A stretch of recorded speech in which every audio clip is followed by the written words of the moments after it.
Now, what's it like being an audiobook narrator? Stay with me through this short video and I will reveal all. Well, maybe not all, but certainly most. Hi there, I'm Andy the audiobook narrator, and when I am asked at the many posh dinner parties that I attend what I do for a living, and I say I narrate audiobooks, people look at me with an intrigued or sometimes confused expression, and they ask, "That's interesting, but what does it involve?" And my posh dinner party friends go on to say, "That really sounds like an ideal career. You're reading books for a living, and I'll bet you're earning a fortune from it."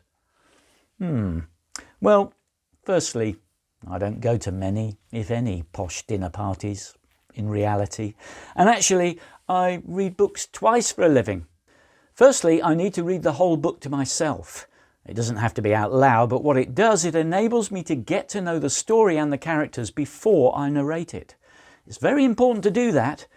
And then I have to read it again, and this time out loud through my microphone. So as a narrator, it is extremely important that the book is one you're certain to enjoy.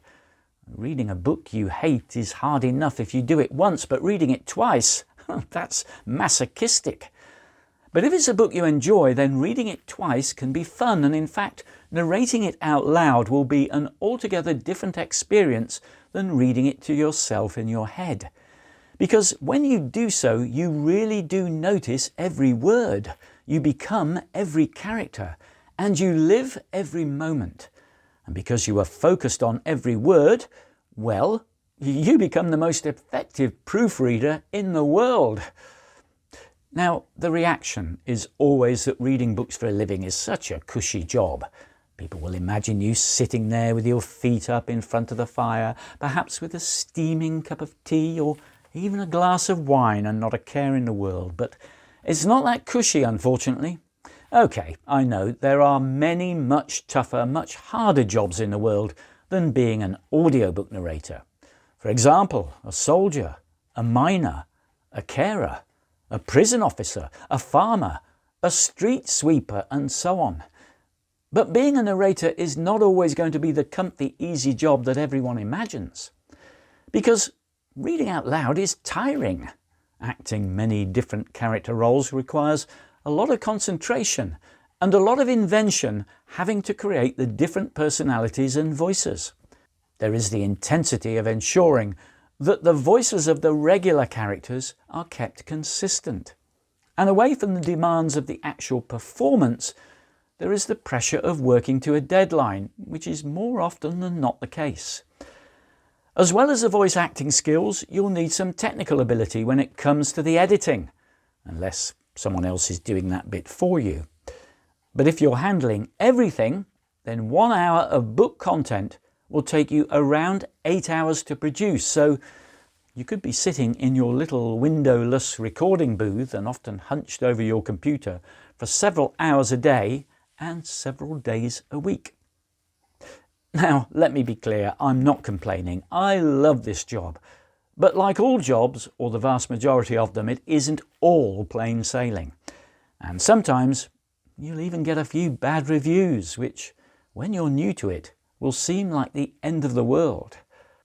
Now, as for the earnings, if you're a freelancer like me doing the whole shebang of narration and technical operation, and you are working on a fee per finished hour of content, and remember that has probably taken you around 8 hours of work, then you might earn around £20 or £25, that's GB pounds, per hour, maybe even less if you're just starting out.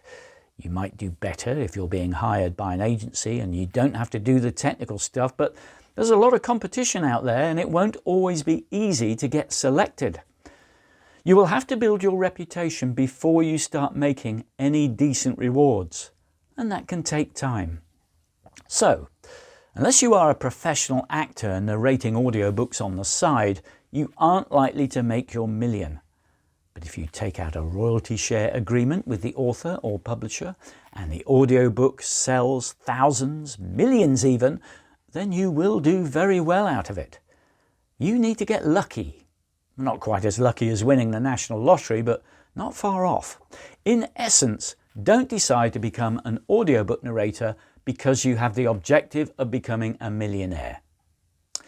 Now, I took up audiobook narrating once I approached retirement age, and now it's a very nice little earner on top of my pension.